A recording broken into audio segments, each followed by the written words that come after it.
How you guys doing? I'd like to thank Mr. Fonhu for having me back once again. I was here like 2 years ago, and I enjoyed it. So thank you for the invite. This is definitely an event that I'm fond of. I think it's great for all the people that get behind it, the support that it has. I mean, youth violence is definitely something that needs to be put on Front Street in our communities. I mean, I've had a chance to read through some of the essays, and I can tell you honestly, I was heartbroken by some of the things that I've heard, some of the stories that were written down on paper, how you guys were affected. I mean, honestly, it's a situation that I think all of us have been touched by. Myself, being a youth growing up in Pahokee, I'm not exempt from that either. That's why when I read Dakota, where is he?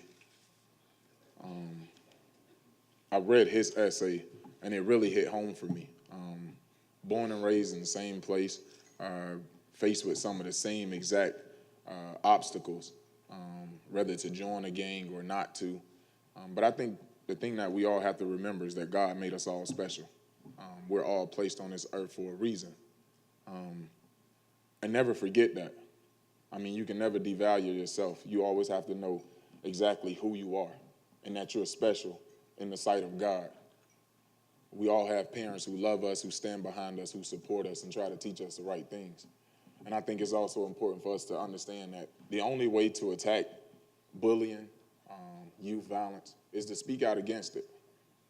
I mean, if we're silent about it, it would never get attacked. It would never be a problem that would get solved. Bullies usually try to pick on people who have no voice, because that's when they feel the strongest. I've had an opportunity, me and my wife, to travel to Africa the last several years. And just to let you know, violence doesn't just affect our youth. I think it touches everyone worldwide. Like I said, I had a chance to go with my wife and a couple of my colleagues in the league. We had a chance to go to Senegal, Africa. And while I was over there, we had a chance to meet with some of the locals, some of the villagers. And it's amazing because some of the same things that are going on here is happening there. Sitting down talking to some of the villagers, we got a chance to understand exactly what they're going through. Just for a moment, just imagine yourself living on top of a gold mine, literally. I mean, these are people who farmed on this land for decades, years, land that has been passed down to them from their families. And they're literally living on top of gold, but they don't have the money to excavate the land. So they work their jobs, and in their free time, they try to dig and find gold, wherever possible. Some are lucky enough to find a little bit of gold, which, helps them out financially. But then you have these huge companies, some in the U.S., some in Australia, some in Canada, just to name a few places. They find out that there's gold there on the land. They pay the government little or nothing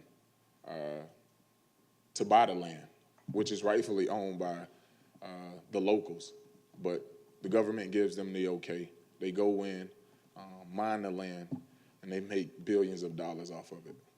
Mind you, the people that live on the land have to up and move everything immediately. I mean, they don't get a 10-day notice. They don't get, a 30-day notice. As soon as the land is bought, these companies come in, and the villagers just have to move. Talking about being displaced off of land that you've owned for over 50, 60 years. And like I said, these companies, they come in and they take the land. They make billions of dollars mining the land, and then they leave it stripped. And then the foreigners are left with nothing. And for myself, seeing this, these people had no voices. They didn't have ESPN there to cover their stories. They didn't have, ABC or CBS to follow these stories. And they had no voice at all, helpless, poor, without a voice.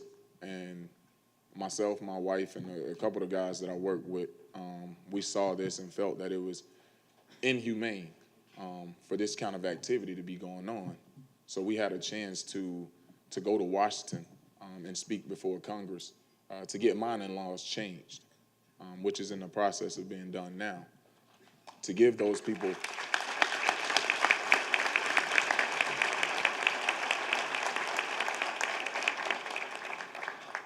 but for us, it's just giving them a voice to say, yes, we want our land mined on, or no, we don't, but to just give them options. And that's the same thing that is happening here. I mean, whenever kids are being bullied, a lot of kids feel like they don't have a voice. They feel like they don't have an outlet. They feel like they don't have anybody that can stand up for them. But I'm here to tell you, you have a team here that is supporting you. You have teachers in your schools. You have parents in your homes who are willing to give you a listening ear, and who's willing to do something about it. I mean, it's scary to me after reading some of the essays, because I have 2 young sons myself. One's 9, one's 3.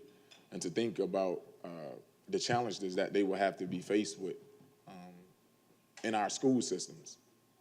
I mean, it's unfathomable, but I've dedicated my life to helping younger kids. That's why I have a foundation.